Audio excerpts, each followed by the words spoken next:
What's going on, family? Vibe check. Feeling a lot. Feeling very deeply. Deep sorrow is present. And I want to be raw with you guys. I'll share as much as I can, as much as I'm called.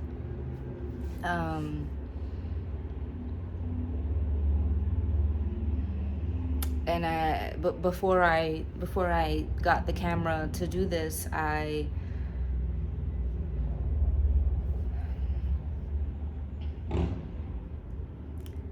sat for 15-20 minutes and I just kept writing.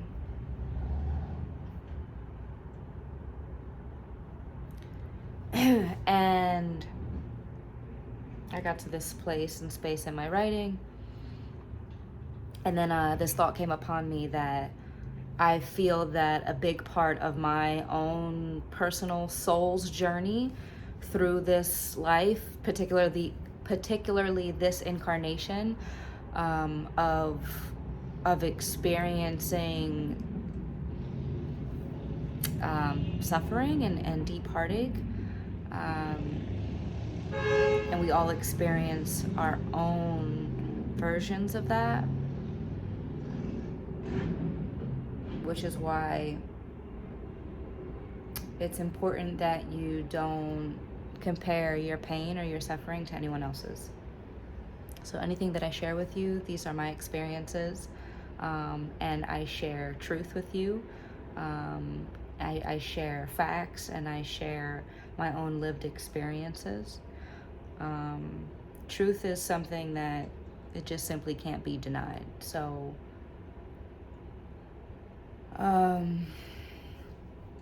this is where I got to in my writing that I wanted to share.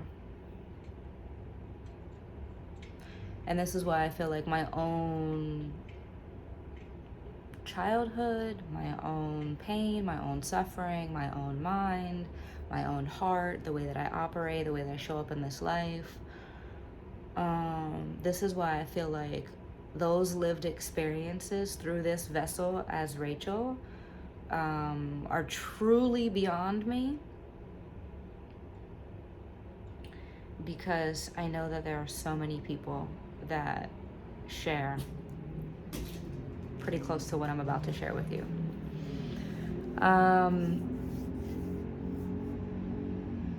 You know, anybody can birth a child.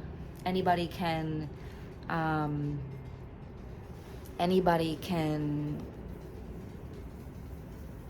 lay down together and physically create a child. And yes, God is perfect. And yes, in some odd way, I chose my parents. And yes, in some odd way, they chose me. And also, I am 38 and I have felt a tremendous amount of physical, mental, and emotional pain from my parents, and from those relationships, and from those dynamics. And I gotta be honest, I'm exhausted.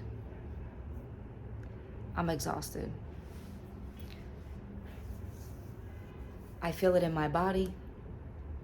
One of the things I wrote is I feel the mental and the emotional contagion in my body.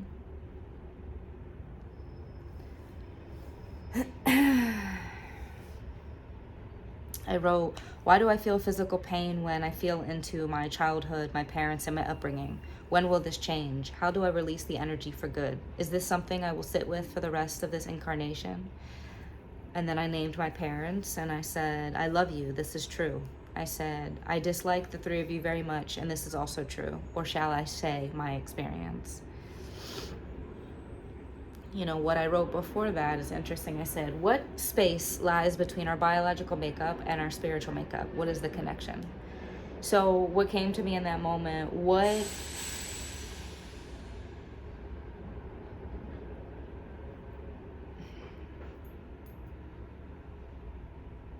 At what point is there some acknowledgement of difference between the biology of who I am from both of my parents and their parents and so on and so forth, ancestry, and where's the difference of my own soul and my own being, the spiritual makeup of who I am. So that's what I mean about what space lies between our biological makeup and our spiritual makeup, and what is the connection. I'm doing the best that I can to explain this and share with you the way that my brain works. I'm so much more than a deep thinker, like yes, I reflect, yes, I contemplate, and also a lot of this stuff is like, it's just spirit. Like, it's just, I'm open and spirit channels these messages because some of the times I don't even know what they mean. I feel like I'm having this, definitely not a midlife crisis, but I'm definitely having this inner dialogue because today's my mother's birthday. Last year this time I was in the States because I flew from Peru to surprise her for her 70th birthday. This year we're not even speaking. We haven't spoken since the end of May. And I'm at the point in my life, and listen, we have the ability to reparent ourselves. We have the ability to heal. We have the ability to learn. We have the ability to listen. We have the ability to journal, to meditate, to eat the foods that we need to be eating, to be moving our bodies. We have the abilities, we have the capabilities, we have the resources because all of that is within. Some of us have different handicaps, if you will. And I say that very loosely because you don't have to be physically handicapped or mentally diagnosed with a mental health condition or a mental health disorder in order to be deemed handicapped. You can be spiritually handicapped. You could be financially handicapped. Like and again, I say this loosely because at what point do we truly continuously look in the mirror day after day and say, I'm the only one responsible and accountable for my life and the choices that I have made that are in my own wherewithal? I don't like to use the word control. I'm trying to move away from that because I don't want to have control. Like, I don't want to have control. I want to have as little control as little delusional control as humanly possible. I want to be so in the flow of my life that it seems like money just falls from the sky to me. I want to be so in the flow of my life that it seems like the sea just parts for me. I want to be so not in control of my life that I just receive emails and phone calls and text messages about opportunities where Spirit wants me to just speak about love and speak about challenge and speak about humanity and speak about togetherness and unity and inclusivity, because I can't help but to live in a place within my heart and within my spirit that is different from what I have experienced as a child, what I've experienced as a teenager, what I've experienced as a young adult, and now what I've experienced as an adult. And that is not to say that there are not amazing, wonderful, kind-hearted acts of service happening. It's all happening all the time, all over the planet. And also, when as a collective are we going to come together where we don't have to suffer the way that we've been suffering?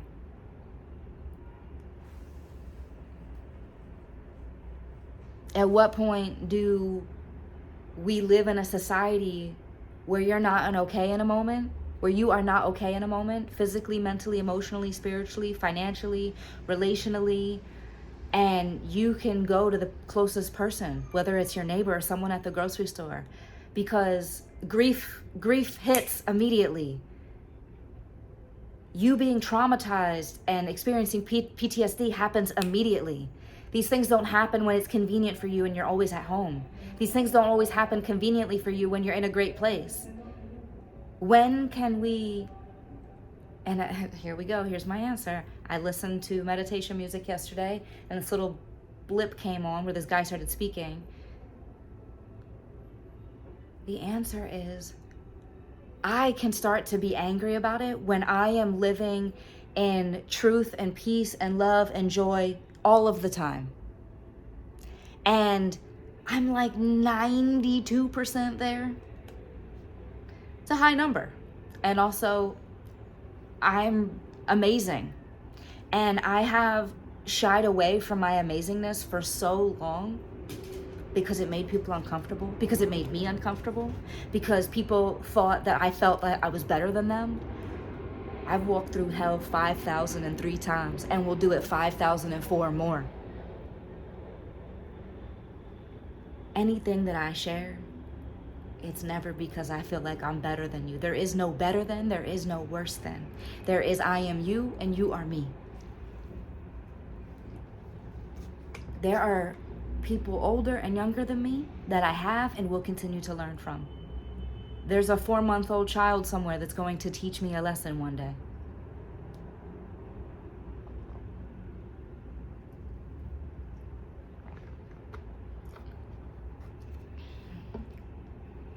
The people that evoke this deep challenge in me, and it's not a lot of people. I'm learning the energy of it. I'll share an example, and I don't know why it's coming to me in this moment. Mel and I, we went to a basketball game recently, and we both know you're not supposed to bring liquids in there. You're not supposed to bring outside food. We do it all the time. This was the first time that we were asked to get rid of something. So,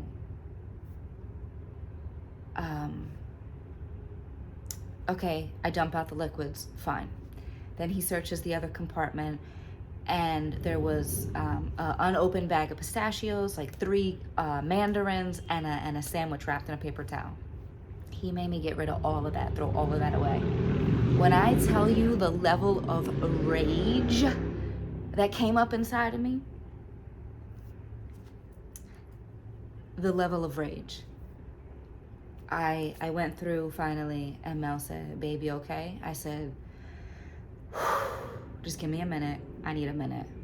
I'm really angry right now." She said, "Okay."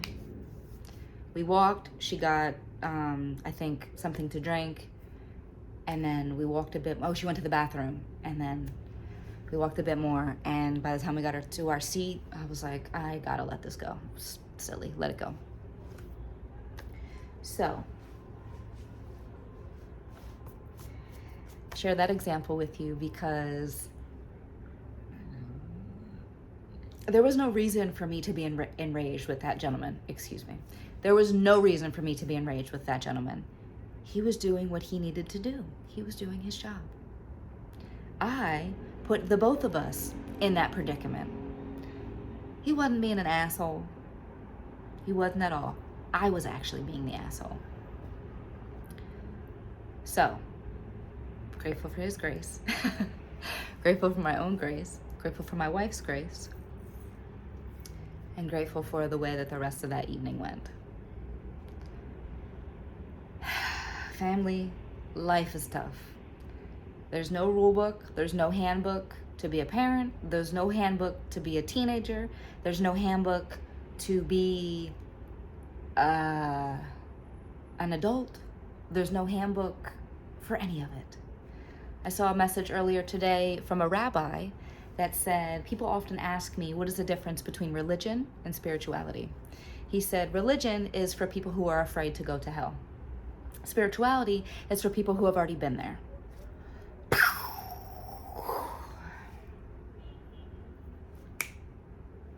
I'll leave that there. This channel, this YouTube channel, is a platform for any and all beings that resonate. I come here, I share the depths of my rawness. I share a lot of aspects of my life here. I offer, there's a few different things that I offer. And so I changed my Instagram page so I can just have that for, just for very specific things. I didn't want to share my personal life on Instagram. So that's what this platform is for, and that's what this platform is also for my partner and I as we continue to navigate and share and learn and all the things. So I'm learning, she's learning, we're both learning, you're learning, and life is beautiful. You will forever be my teacher, and I will forever be the student, and you will forever be the student, and I will forever be the teacher.